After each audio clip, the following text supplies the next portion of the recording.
નમસ્કાર મિત્રો, સ્વાગત છે આપ સૌનો આપણી યુટ્યુબ ચેનલમાં ટોપ ગુજરાતમાં। મારું નામ છે રેહાન જુનેજા। ભારતીય હવામાન વિભાગ મતલબ કે આઈએમડીએ ઓગસ્ટ અને સપ્ટેમ્બર મહિનાનું અનુમાન જાહેર કર્યું છે। મતલબ કે ઓગસ્ટ અને સપ્ટેમ્બર મહિનાનો અનુમાન જાહેર કરતા જણાવ્યું છે કે કયા કયા વિસ્તારોમાં કેવા વરસાદ થશે। આપણે મેપના માધ્યમથી તમને સમજાવવાનો પ્રયાસ કરીશું। તો હજુ સુધી આ ચેનલને સબસ્ક્રાઇબ ન કરી હોય તો આ ચેનલને હવામાનની રેગ્યુલર અને સચોટ અપડેટ મેળવવા માટે આપણી યુટ્યુબ ચેનલને સબસ્ક્રાઇબ કરી લેજો। સાથે સાથે આ વિડીયોને લાઇક આપી અને દરેક ઉંમર શેર કરજો જેથી અન્ય મિત્રોને પણ આ માહિતી પહોંચી શકે।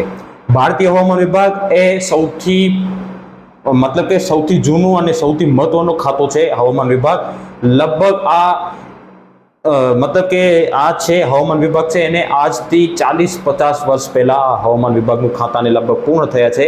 જો કે મતલબ મને અંદાજ છે, પહેલા હું જોયો હતો, અત્યારે ડેટા નથી જોયો, ડેટા જોઈને તમને બતાવીશ કેટલા વર્ષ પૂરા થયા છે। પણ હવામાન વિભાગ છે એ સૌથી જૂનું અને પ્રારંભ ખાતું છે। હવામાન વિભાગ ઉપર ભરોસો કરવાનો રહેશે જ, કારણ કે આ જ છે જે જૂનો હવામાન ખાતું છે। જ્યારે કોઈ પણ આગાહીકાર ન હતા ત્યારે હવામાન વિભાગ છે હવામાન ખાતું હતું એ આગાહી આપતું હતું અને સત્યની નજીક લેતું હતું। પણ અત્યારે હવામાન વિભાગ છે એ પણ સત્યની નજીક નથી રહેતું, થોડુંક મોંઘ જાય છે। પણ હવામાન વિભાગે જે પ્રમાણે અનુમાન જાહેર કર્યો છે, હવામાન વિભાગે કેટલા ટકા વરસાદ પડશે અનુમાન જાહેર કર્યું છે, તો એ આપણે આ વિડીયોમાં ન જાણીશું, કારણ કે એના 2-3 કારણ છે, એટલા માટે આ આંકડા તમને ન બતાવીશું હવામાન વિભાગના। પણ ચોક્કસપણે મેપના માધ્યમથી તમને સમજાવવાનો પ્રયાસ છે એવું કરીશ। તો આ વિડીયોને અંત સુધી નિહાળજો અને વિડીયોને લાસ્ટ સુધી જોજો અને લાઇક કરી અને દરેક ગ્રુપમાં શેર કરી દેજો। સૌથી પહેલાં આપણે ઓગસ્ટ ટુ સપ્ટેમ્બર મહિનાની વાત કરીએ તો તમને મારી સ્ક્રીન પાછળ જોઈ શકો છો, આ છે ઓગસ્ટથી સપ્ટેમ્બર મહિનો। એમાં તમે અંદાજો લગાવી શકો છો મિત્રો કે જે વરસાદ છે એ ગુજરાત માટે સૌથી સારા જોવા મળશે। મતલબ કે ખાસ કરીને ઉત્તર ગુજરાત, મધ્ય ગુજરાતની સાથે સાથે અમુક વિસ્તારો છે દક્ષિણ ગુજરાતના, ત્યાં સામાન્ય કરતાં વધુ વરસાદ જોવા મળી શકે છે। જ્યારે સૌરાષ્ટ્રના કોસ્ટલ ભાગો છે, પોરબંદર, દેવભૂમિ, દ્વારકા, જામનગર, ત્યાં પણ મધ્યમ વરસાદ જોવા મળી શકે છે, મતલબ કે નોર્મલ વરસાદ જોવા મળી શકે છે। જ્યારે ભાવનગર, અમલેરી, ગીર સોમનાથ અને સુરેન્દ્રનગરના અમુક ભાગો, બોટાદના ભાગો અને ભાવનગરના ઘણા વિસ્તારોમાં સામાન્ય કરતાં વધુ વરસાદ જોવા મળી શક્યતા હવામાન ખાતું મતલબ કે આઈએમડી છે, જે ઇન્ડિયન મેટ્રોલોજીકલ ડિપાર્ટમેન્ટ, એના દ્વારા જાહેર કરવામાં આવ્યું છે। આ છે ઓગસ્ટ ટુ સપ્ટેમ્બર।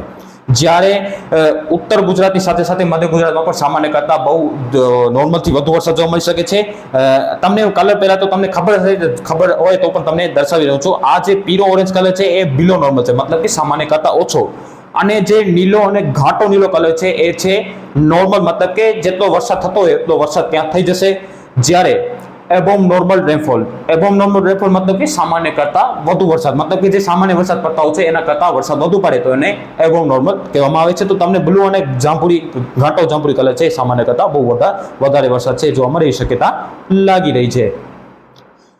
કચ્છની વાત કરીએ તો કચ્છના તમામ વિસ્તારોની અંદર જે સામાન્ય કરતાં વધુ વરસાદ જોવા મળી શકે છે। કચ્છના દરિયાકાંઠાના ભાગો છે એમાં પણ સામાન્ય અથવા સામાન્યથી વધુ વરસાદ જોવા મળી શક્યતા છે। જ્યારે ઉત્તર કચ્છમાં પણ સામાન્ય કરતાં વધુ વરસાદ ઇન્ડિયન મેટ્રોલોજીકલ ડિપાર્ટમેન્ટ, ભારતીય હવામાન વિભાગ દ્વારા જાહેર કરવામાં આવે છે। અને ઉત્તર ગુજરાતની સાથે સાથે કચ્છમાં પણ સામાન્ય કરતાં વધુ વરસાદ થશે। અને બાકી દેશના ભાગોમાં આપણે વાત નહીં કરીશું, પણ તમે જ્યાં સામાન્ય કરતાં ઓછો વરસાદ છે એ છે બિહાર। અને ભાઈ જોઈ શકો છો મિત્રો કે ઓગસ્ટ ટુ સપ્ટેમ્બર બિહારમાં સામાન્ય કરતાં બહુ ઓછો વરસાદ, મતલબ કે ક્યાં સામાન્ય કરતાં બહુ ઓછો વરસાદ થઈ શક્યતા છે। જ્યારે પૂર્વોત્તરના રાજ્યો છે જેમાં સિક્કિમ, અરુણાચલ પ્રદેશ, આસામના ભાગો અમુક છે ત્યાં પણ સામાન્ય કરતાં ઓછો વરસાદ જોવા મળી શકે। તો આ છે ઓગસ્ટ ટુ સપ્ટેમ્બર। હવે આપણે ઓગસ્ટ મહિનાનો જોઈએ તો તમે મારી સ્ક્રીન પાછળ જે ઓગસ્ટ મહિનાનો જોઈ શકો છો મિત્રો, એમાં પણ ગુજરાતના ભાગોમાં નોર્મલ આસપાસ વરસાદ જોવા મળી શકે છે। ઉત્તર ગુજરાતના ભાગો છે ત્યાં નોર્મલથી થોડોક ઓછો વરસાદ જોવા મળી શક્યતા છે। ઉત્તર ગુજરાતના ભાગો છે, રાજસ્થાન બોર્ડર કાંઠાવાળા વિસ્તારો છે ત્યાં થોડોક ઓછો વરસાદ જોવા મળશે, પણ મને પણ લાગે છે કે હવે ઓગસ્ટમાં ત્યાં થોડોક વરસાદ ઓછો જોવા મળે એવી શક્યતા હાલ આપણે માની રહ્યા છે। જ્યારે સૌરાષ્ટ્રના ભાગોની અંદર તો સૌરાષ્ટ્રના જામનગર, દેવભૂમિ, દ્વારકા, જુનાગઢ, રાજકોટના અમુક ભાગો અને પોરબંદર, ગીર સોમનાથના અમુક ભાગો ત્યાં પણ સામાન્ય તો ક્યાંક સામાન્ય કરતાં થોડોક નોર્મલ આસપાસ વરસાદ જોવા મળી શકે છે। દક્ષિણ ગુજરાતના વલસાડ આસપાસ વરસાદની ગતિવિધિ થોડીક ઓછી રહેશે આ પ્રમાણે। જ્યારે સુરત, તાપી અને આ વિસ્તારો છે ત્યાં પણ નોર્મલ કરતાં થોડોક ઓછો વરસાદ, નોર્મલ અથવા નોર્મલથી ઓછો વરસાદ થશે। જ્યારે ભરૂચ આસપાસ થોડોક વરસાદની ગતિથી વધુ જોવા મળશે એવો હવામાન વિભાગ કહી રહ્યું છે। કચ્છના ભાગોની અંદર ઓગસ્ટ મહિનામાં પણ હવામાન વિભાગ અનુસાર વરસાદ સારો થશે, પણ ઓગસ્ટમાં કચ્છમાં સામાન્ય કરતાં વધુ વરસાદ લગભગ નહીં થાય, નોર્મલ આસપાસ વરસાદ કચ્છમાં પણ થઈ જશે. પણ આ હવામાન વિભાગ છે તો એ કચ્છના દરિયાકાંઠાના ભાગો, અમુક ભાગો છે ત્યાં નોર્મલ અને બાકી ઉત્તર કચ્છના ભાગો છે ત્યાં નોર્મલ કરતાં વધુ વરસાદ થઈ શક્યતા હવામાન વિભાગ દર્શાવી રહ્યું છે. અને બાકી દેશના ભાગોની અંદર પણ તમે જોઈ શકો છો મારી સ્ક્રીન પાછળ, ઓડિશા છે, છત્તીસગઢ છે, મહારાષ્ટ્રના ભાગો છે ત્યાં સામાન્ય કરતાં ઓગસ્ટમાં ઓછો વરસાદ થઈ શક્યતા હવામાન વિભાગ દર્શાવી રહ્યો છે. પશ્ચિમ ઘાટમાં પણ સામાન્ય કરતાં ઓછો વરસાદ થશે એવી હવામાન વિભાગનો કહેવો છે. પૂર્વોત્તરના રાજ્યોમાં પણ અમુક સમય કરતાં ઓછો વરસાદ થાય. આ પ્રમાણે હવામાન વિભાગે બાકી પણ ટેમ્પરેચરના પણ મેપ જારી કર્યા છે, પણ એનો આપણે જરૂર નથી બતાવવાનો તમને. આ વરસાદ નહોતો તમને બતાવવાનો પ્રયાસ કર્યો છે.